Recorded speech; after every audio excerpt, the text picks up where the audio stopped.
આ નિવેદન પરથી આપણે સમજી શકીએ છીએ કે તેમની દ્રષ્ટિએ સ્વચ્છતા કેટલી મહત્વપૂર્ણ હતી.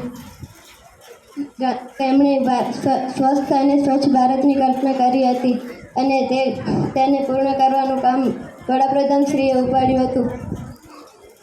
અત્યાર સુધી કોઈએ આ વાત પર ધ્યાન આપ્યું ન હતું.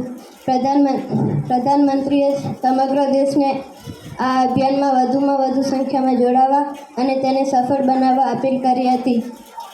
આખા દેશે તેનું પાલન કર્યું અને આ અભિયાન સ્વચ્છતા ચળવળ તરીકે ઉભરી આવ્યું.